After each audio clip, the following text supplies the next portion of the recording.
जय हिंद दोस्तों, स्वागत करता हूं आप सभी का एक बार फिर अपने YouTube channel dream job education में। मेरा नाम है बलराम धरानिया। देखिए, आज की जो हिंदी व्याकरण की क्लास है ये 5वीं क्लास है, जिसमें मैं आपको विशेषण करवाने वाला हूं। इससे पहले जो क्लासें हुई हैं उसमें मैंने संज्ञा करवाई है, सर्वनाम कराया है और उसके साथ साथ वर्णमाला के 2 चैप्टर मैंने कराए हैं। आपको यदि वो वीडियो नहीं मिली हैं तो डिस्क्रिप्शन में लिंक है, वहाँ से जाकर उन वीडियो को देख लीजिए। इसके बाद जो क्लास आने वाली है वो क्रिया की क्लास आएगी, जिसमें मैं क्रिया बहुत अच्छे से कराऊंगा। और उसके बाद इन सभी क्लासों का एमसीक्यू की एक क्लास रखूंगा, जिसमें वो क्वेश्चन रखने वाला हूं जो प्रीवियस ईयर में पूछे गए हैं या पूछे जाने की संभावना है। इस वीडियो का पीडीएफ आपको हमारे टेलीग्राम पर मिल जाएगा और टेलीग्राम का लिंक इस वीडियो के डिस्क्रिप्शन में दिया गया है। वहां से जाकर आप टेलीग्राम ग्रुप को ज्वाइन करके हमसे जुड़ सकते हैं। तो आज की क्लास में मैं आपको विशेषण करवाने वाला हूं और विशेषण को मैं हर एग्जाम जो भी आपने जहां पर भी हिंदी पूछी जाती है वहां तक के लिए मैं इसको कराऊंगा। बहुत डीप भी नहीं कह सकता, लेकिन इतना कह सकता हूं कि आपका कोई भी टॉपिक यहां से बाहर नहीं होने वाला। जब हम विशेषण की बात करेंगे तो विशेषण जो है वो क्या है। देखिए, संज्ञा सर्वनाम, इससे पहले मैंने 2 चीजें आपको पढ़ाई हैं और वो यदि आपने पढ़ी नहीं है तो ये चीज आपके समझ में आने वाली नहीं है। यदि पहले से पढ़ रखी तो बहुत अच्छी बात है कि आप विशेषण को अच्छे से समझ पाओगे। संज्ञा और सर्वनाम की बात करते हैं तो संज्ञा और सर्वनाम की विशेषता प्रकट करने वाले जो शब्द होते हैं वो विशेषण कहलाते हैं। अब देखिए, संज्ञा क्या होती है ये मैंने बताया था, किसी का नाम जो होता है, और सर्वनाम जो संज्ञा के स्थान पर प्रयोग करने वाले जो शब्द होते हैं उनको सर्वनाम कहते हैं। अब संज्ञा और सर्वनाम की ध्यान कर लेना, केवल संज्ञा और सर्वनाम की ही विशेषता बताई जाती है किसके द्वारा? विशेषण के द्वारा। तो विशेषण वे शब्द होते हैं जो संज्ञा और सर्वनाम की विशेषता बताते हैं। यहां पर मैं एक देखिए एग्जाम्पल ले लेता हूं। यहां पर दिया गया है श्याम बहुत बुद्धिमान विद्यार्थी है। तो यहां पे आपने वो शब्द ढूंढना है जो संज्ञा यानी कि श्याम की विशेषता बता रहा हो। तो विशेषता कैसी होती है? विशेषता होती है काला, गोरा, लंबा, चौड़ा, बुद्धिमान, चतुर, चालाक, चोर, ये सब एक तरह की विशेषताएं होती हैं। तो यहां पर जो है बुद्धिमान शब्द किसकी विशेषता? कौन बुद्धिमान है? तो यहां पर बुद्धिमान है श्याम। यदि यहां पर श्याम नहीं होता तो यहां पर सर्वनाम भी हो सकता था। ऐसा हो सकता था कि वह बुद्धिमान है, यह बुद्धिमान है, तो ऐसे हो सकता था ये सब। यानी कि यदि इनकी बात करेंगे तो ये सर्वनाम हो जाएंगे और ये संज्ञा है। इन दोनों की जो विशेषता बताता है वो शब्द क्या कहलाता है? सर्वनाम। तो यहां पर श्याम बुद्धिमान होना बताया गया है, तो बुद्धिमान होना एक विशेषता है जो किसकी है? संज्ञा की। तो यहां पर संज्ञा नहीं हो सकती थी तो ये भी हो सकते थे, सर्वनाम भी। तो यहां पर एक वर्ड ये लिखा हुआ है बहुत बुद्धिमान है। तो जो बहुत है, हालांकि ये भी एक तरह का विशेषण ही है, लेकिन जब ये किसी विशेषण के साथ जुड़कर आता है तब ये प्रविशेषण कहलाता है। अभी मैं आपको दिखा देता हूं। यहां पर देखिए, ये मैंने मेंशन किया है यहां पर श्याम को संज्ञा के रूप में, जो मैंने अभी समझाया आपको। बहुत की बात करें तो इसको प्रविशेषण कहते हैं, यानी जो विशेषण की भी विशेषता बताने वाले शब्द, विशेषण की भी विशेषता बताने वाले शब्द परविशेषण होते हैं। तो ये बात भी आपने याद रखनी है। आगे बात करूं बुद्धिमान की, तो ये विशेषण है। तो इस तरह आपको बहुत आसानी से समझ में आ गया होगा। तो ये सारी चीजें आपको पीडीएफ में मेंशन है, आप बहुत आराम से अपनी तैयारी कर सकते हो। आगे बात करूं तो विशेषण के प्रकार। यहां पर विशेषण के प्रकार बताए गए हैं 4। कौन कौन से हैं? गुणवाचक, संख्यावाचक, परिणामवाचक और सर्वनामिक विशेषण। यहां पर सर्वनामिक है, इसको भी पढ़ने वाले हैं। इन सबको डिटेल से पढ़ते हैं हम, और पढ़ने के बाद आपका इससे रिलेटेड कोई भी टॉपिक नहीं रहने वाला। वीडियो को बस एंड तक देखिए, आपका सारा टॉपिक, आप यूपी पुलिस की तैयारी कर रहे हैं या जहां पर हिंदी व्याकरण पूछी जाती है, आपका कोई भी टॉपिक नहीं रहने वाला। देखिए, यहां पर विशेषण के भेद जो मैंने अभी बताए हैं 4 ही होते हैं, ये लिखे हुए यहां पर 4 हैं। अब 4 किस प्रकार से हैं ये चीज ध्यान करने वाली बात है। देखिए, संज्ञा सर्वनाम की विशेषता के आधार पर, अभी मैंने बताया संज्ञा और सर्वनाम की विशेषता बताने वाले शब्द क्या कहलाते हैं? विशेषण कहलाते हैं। अब यहां पर संज्ञा और सर्वनाम की विशेषता के आधार पर 4 प्रकार के होते हैं, जो मैंने इस तरह आपको बताए थे अभी, गुणवाचक, संख्यावाचक और जी सर्वनामिक। लेकिन यदि बात करूं आगे विशेषणों की रचना के आधार पर, ये इंपॉर्टेंट पॉइंट है, आपको कहीं नहीं मिलने वाला। तो विशेषण की रचना के आधार पर शब्द जो होते हैं, विशेषण जो होते हैं, ये 2 प्रकार के होते हैं। एक तो मूल विशेषण, एक व्युत्पन्न विशेषण। मूल मतलब जिसके फैक्टर नहीं किए जा सकते, जो खुद में मूल विशेषण के रूप में होता है। व्युत्पन्न विशेषण की बात करेंगे तो व्युत्पन्न विशेषण दो शब्दों के मेल से बनता है। मूल विशेषण, जो शब्द अपनी उत्पत्ति से ही विशेष है, तो जो शब्द पहले से ही विशेषण के रूप में है और उसमें कुछ और नहीं जोड़ा गया तो वो शब्द कहलाता है मूल विशेषण। जैसे यहां पर लिखा हुआ है भला, बुरा, ऊंचा, मोटा, जैसे यहां पर लिखा हुआ है ऊंचा। अब देखिए ऊंचे शब्द को दो वर्णों से मिलकर बना है, एक तो ऊंचा ऊ आ जाएगा और प्लस आ जाएगा चा। तो यहां पर इनका कोई अपना अपना मतलब नहीं होता, ऊ का कोई मतलब नहीं होता, ऊ वर्ण के रूप में है लेकिन शब्द के रूप में नहीं है। चा उसी तरीके से, चा कोई शब्द नहीं है, वर्ण है। तो इस तरह से कह सकते हैं जिनके फैक्टर नहीं होते वो सब किस में रखे जाते हैं, मूल विशेषण में। जैसे मोटा, मो प्लस टा, तो ये दोनों वर्ण है ना कि कोई शब्द है। अब व्युत्पन्न विशेषण की बात करें जो किसी के मेल से बना हुआ, दो शब्दों के मेल से व्युत्पन्न विशेषण बना हुआ, कैसे यहां पर देख सकते हैं। देखिए यहां पर लिखा हुआ है निडर। दरअसल इसके अंदर क्या होता है, प्रत्यय या उपसर्ग लगाकर। प्रत्यय उपसर्ग आपने मेरी क्लास में नहीं पढ़े हैं, यदि आपने पहले से पढ़ रखा है तो ये चीजें आपको बहुत अच्छे से समझ में आएगी, लेकिन फिर भी मैं आपको थोड़ा सा बता देता हूं। प्रत्यय जो होता है ये शब्द के बाद में लगकर उसका अर्थ चेंज कर देता है, और उपसर्ग जो शब्द के शुरू में लगता है। कोई भी ऐसा शब्द जिसके शुरू में प्रत्यय लगा हो, प्रत्यय भी इसमें भी टाइप होती हैं अलग अलग, जब ये क्लास चलेगी तब आप बेटर समझ पाओगे इसको। तो यहां पर व्युत्पन्न विशेषण की बात करें तो यहां पर जैसे शब्द लिखा हुआ है नीडर, तो यहां पर एक डर है जो विशेषण शब्द है, यानी कि डरना, भयभीत होना, ये भी एक प्रकार की विशेषताएं हैं। इसके अंदर नी नाम का उपसर्ग लगा हुआ है, तो यहां पर एक शब्द बनकर आया निडर, और निडर भी क्या है, विशेषण ही है। यहां पर आ जाएगा बल। बल जो है बलवान होना, बुद्धिमान होना, इस तरह ये सब विशेषताएं हैं। तो बल के अंदर जो लगा हुआ है ये वान लगा हुआ है, एक प्रत्यय लगा हुआ है। तो मैंने अभी आपको बताया उपसर्ग शब्द के पहले लगते हैं और जो प्रत्यय होते हैं ये शब्द के बाद में लगते हैं। इससे शब्द बनकर आया बलवान, और बलवान होना भी क्या है, विशेषता है। तो इस तरह उम्मीद करता हूं कि ये क्लास आपको समझ में आ रही होगी, और यहां तक जहां तक मैंने समझाया आपको वहां बहुत अच्छे से समझ में आ गया होगा। आगे बात करते हैं, जो चार विशेषण के प्रकार दिए गए हैं इन चारों को डिटेल से पढ़ लेते हैं। सबसे पहले नंबर पर आ जाता है गुणवाचक विशेषण। अब गुणवाचक क्या होता है, जहां से आपको किसी की क्वालिटी का पता लगता हो, जिसके गुणों के बारे में पता लगता हो।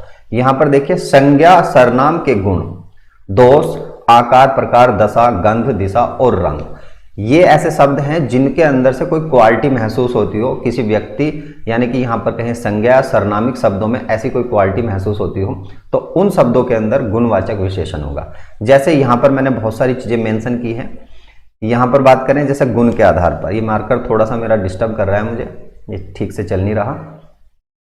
गुण के उसमें बात करें तो यहां पर जैसे अच्छा, बुरा, सरल, परिश्रमी, ईमानदार, सच्चा, इस टाइप के शब्द ये गुण ही हैं। देखिए अच्छा होना एक गुण है, बुरा होना भी गुण है, सरल, ईमानदार होना भी एक गुण है।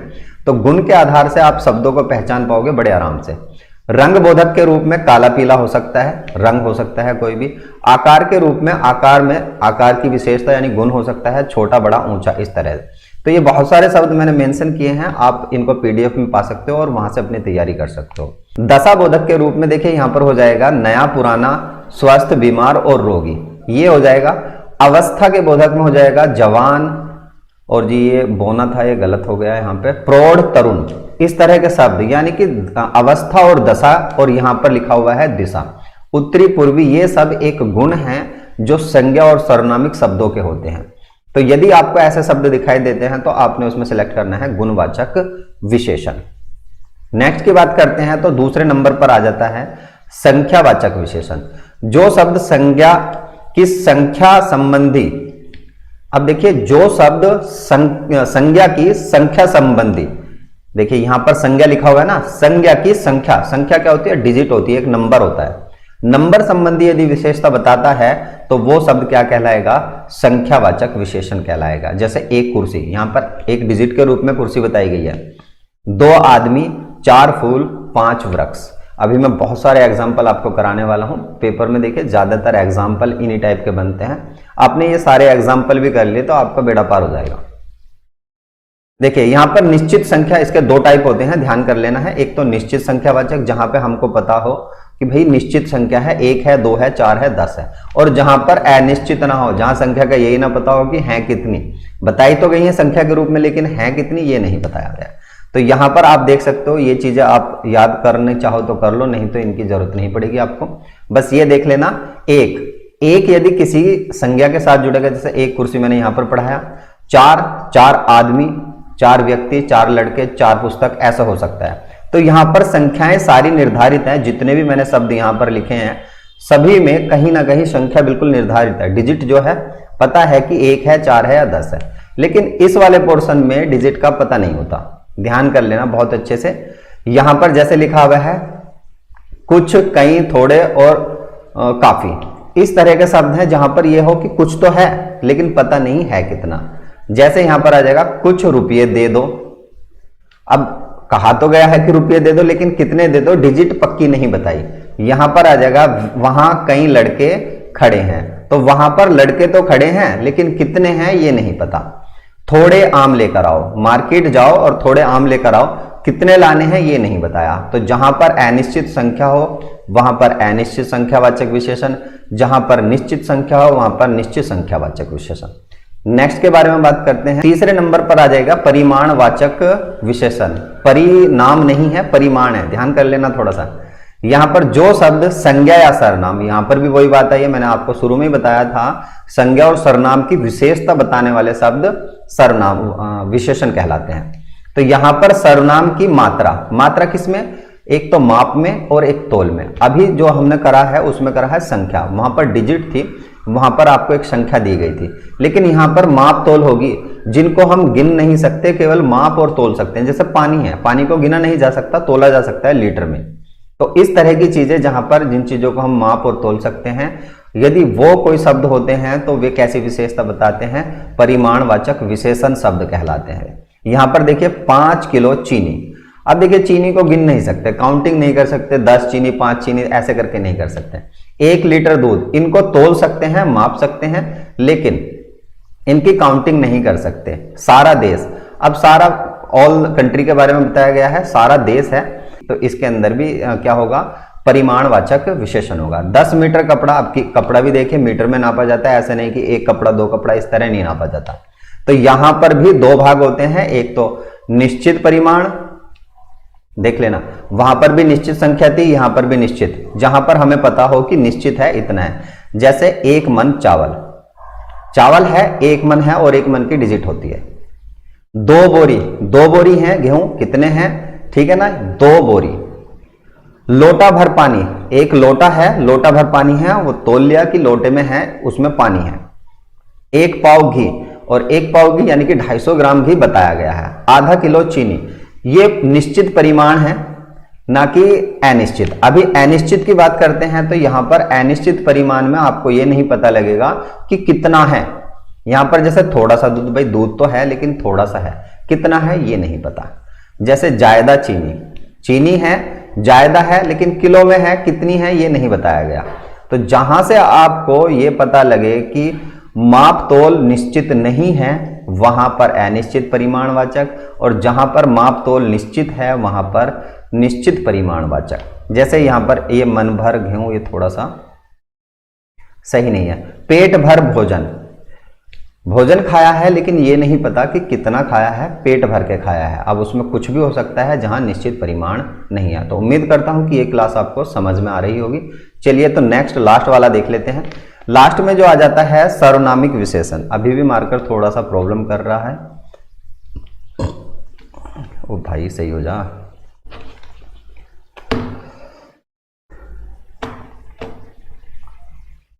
चौथे नंबर पर आ जाएगा सर्वनामिक विशेषण। अब सर्वनामिक विशेषण क्या होता है, देखिए यहां पर सर्वनाम और संज्ञा शब्दों के साथ जुड़कर, संज्ञा और सर्वनाम दोनों एक साथ आएंगे। पहले हमने पढ़ा था सर्वनाम अलग था, या तो संज्ञा के स्थान पर हम सर्वनाम यूज करते थे या सर्वनाम के स्थान पर संज्ञा। लेकिन यदि संज्ञा और सर्वनाम एक साथ आगे पीछे लिख दें बिल्कुल, तो वो क्या बन जाएगा, सर्वनामिक विशेषण बन जाएगा। बस इतना है और कुछ भी नहीं है इसमें। जुड़कर विशेषता प्रकट करते हैं, सर्वनामिक विशेषण कहलाते हैं। ये सभी सर्वनाम हैं जो कहीं ना कहीं किसके साथ जुड़ने वाले हैं, संज्ञा के साथ जुड़ने वाले हैं। अब देखिए यहां पर एक साइड तो मैंने ये मेंशन किया है भाई रेड उससे सर्वनाम, और दूसरी साइड जो है ये ब्लू कलर से जो है ये सारे के सारे शब्द हैं संज्ञा। अब ये इकट्ठे हैं, जैसे यह लड़की, यह लड़की, दोनों एक साथ लिख दिया। लड़की क्या है? संज्ञा है। यह क्या है? सर्वनाम। इन दोनों को जब एक वाक्य में एक साथ लिखकर और आगे शब्द बनाएंगे तो क्या हो जाएगा? सर्वनामिक विशेषण हो जाएगा। यह लड़की मेरे साथ पढ़ती है। तो इस वाक्य में पूछता है यहां पर पूरे पूरे वाक्य में कौन सा विशेषण है, आपने बताना सर्वनामिक विशेषण। वह घर मयंक का है, तो यह बता दिया कि वह जो घर है मयंक का है। सर्वनाम और संज्ञा दोनों इकट्ठे आए हैं। ऐसे ही इसमें आए हैं वह लड़का बदमाश है। बदमाश होना विशेषता है लेकिन सर्वनामिक विशेषता के साथ बताया गया है। इस परीक्षा में नकल करना जो होता है ये भी विशेषता ही होती है। तो इस परीक्षा में परीक्षा क्या है? ये संज्ञा है और इस जो है ये सर्वनाम है। जब दोनों को जोड़कर लिखेंगे तब क्या कहलाएगा? सर्वनामिक विशेषण कहलाएगा। तो उम्मीद करता हूं कि ये क्लास आपकी समझ में आई होगी। बस लास्ट में एक पॉइंट और रह गया, बहुत छोटा सा पॉइंट है और बड़े आराम से आपकी समझ में भी आ जाएगा। तुलनात्मक विशेषण, दरअसल ये प्रकारों में नहीं आता, बस आपसे डिजिट रूप में तुलनात्मक की जाती है। तुलना कैसे करना? भाई एक एक है, दो दो है और तीन तीन है, एक कम है एक उच्च है, तो इस तरह से तुलना करनी है। यहां पर क्या कहा गया है? प्रत्येक व्यक्ति या वस्तु गुण दोष की मात्रा में भिन्न भिन्न होती है। तो जैसे मेरे अंदर कुछ क्वालिटी है, आपके अंदर कुछ क्वालिटी है। अभी मैं तेज बोलता हूं, आप थोड़ा स्लो बोलते होंगे, या आप तेज बोलते होंगे, मैं थोड़ा स्लो बोल रहा हूं। तो ये भिन्नता होती है सभी के अंदर विशेषण के रूप में। तो जहां पर भी आपको ये क्वालिटी दिखाई दे, और ये तीन प्रकार की होती है, देखिए कैसे? मूल अवस्था, उत्तर अवस्था और उत्तम अवस्था या उत्तम अवस्था, ऐसे कह सकते हैं। मूल अवस्था वो होती है जो बेसिक अवस्था होती है, बेसिक। ये इससे ऊपर की अवस्था होती है सेकंड नंबर की, और ये थर्ड नंबर यानी कि उच्च, सर्वोच्च होती है, हाई। इससे ऊपर कुछ भी नहीं है।